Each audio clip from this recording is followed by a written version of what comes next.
A great power has awoken. Crash, I fear it portends an event of reality-shattering proportions. I feel it emanating from Insanity Peak. Quickly, we must go!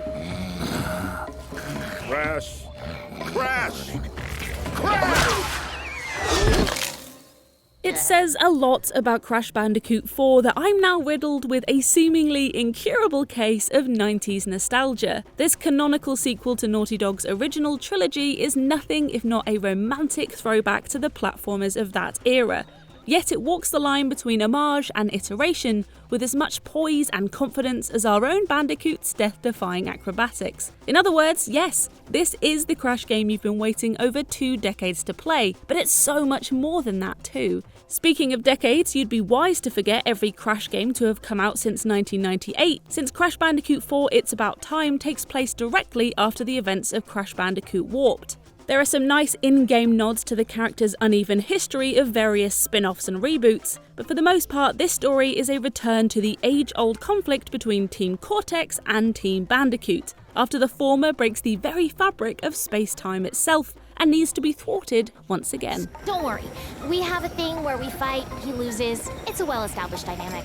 While there's a tad more dialogue than you might expect from a Crash game, with characters like Coco becoming more involved in her brother's misadventures, although you can switch between playing as either of the siblings throughout the campaign, Crash Bandicoot 4's bright and breezy caper is easy to get caught up in. The jokes land, the Saturday morning cartoon-style cutscenes are a delight, and the multiverse-hopping conceit proves a great platform for developer Toys for Bob to stretch its creative muscles. The advantages of having a multiverse to play with also lends Crash 4 a pleasing sense of visual variety, transporting our heroes and villains throughout time and space, from junkyard dystopias to Mardi Gras carnivals. I was always excited to learn where the 20-odd hour romp would be taking me next.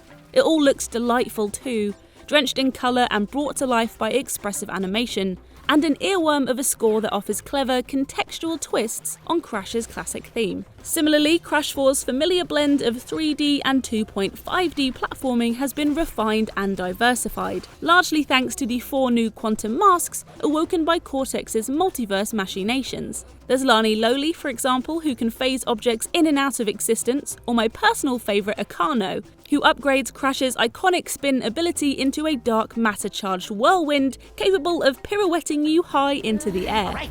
2 masks down, 2 to go. Feeling a little less panicked. I was at a 10 before. Now I'm at a solid, let's say, 9.78. 888. Oh yeah, these bandicoots are here to help.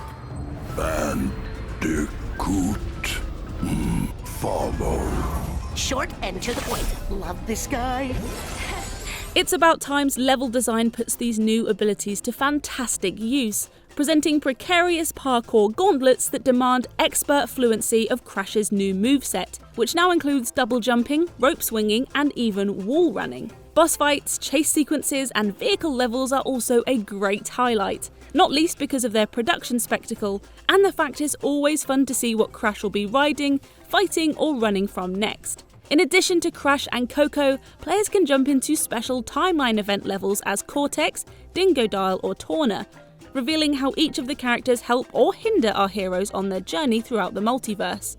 All 3 come with their own unique moveset and thus offer both radically different challenges and playstyles from Crash's own, be it using Dingodile's omni-functional air gun or Torna's gravity-defying grapple hook. That said, the timeline events often feel like they've ended before they've properly begun, reaching their interaction with the Bandicoot's own adventures before forcing you to replay the second half of the level as Crash or Coco again. That structure is an odd choice, as I'd have much preferred spending the entire mission as one of the new characters. The joys of playing as whom extend well beyond mere visual novelty. Oh, and for those wondering, Crash 4 absolutely meets the same deceptively high difficulty threshold as its predecessors, which basically means you're going to die a lot.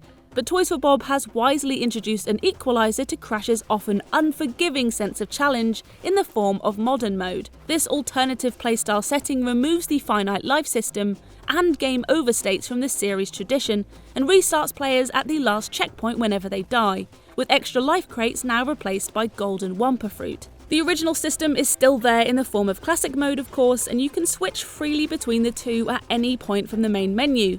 but I chose modern mode early on during the campaign and haven't looked back since. The safety net it offers worked as a natural encouragement for me to take more risks with hidden areas, focus on collecting every crate to unlock more gems, and keep practicing any particularly tricky jump without having to worry about restarting the level entirely. This may sound like heresy to Crash enthusiasts, but even those who will stick solely to the classic system can at least appreciate the reason for modern mode's existence, which allows more people to enjoy everything that It's About Time has to offer at their own pace and proficiency.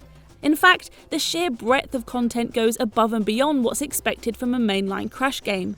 On top of everything else, Toys for Bob has thrown in lore-expanding flashback tape levels, replay modifiers known as N-verse modes, a vast wardrobe of costumes for Crash and Coco, pass-the-pad multiplayer modes, and a time trial system, in addition to other secrets which I won't spoil here. I will say that not everyone is going to be happy with Toys for Bob's decision to stick with the old-school kinesthetics, that also stirred a fair amount of contention in 2017's Crash Insane trilogy.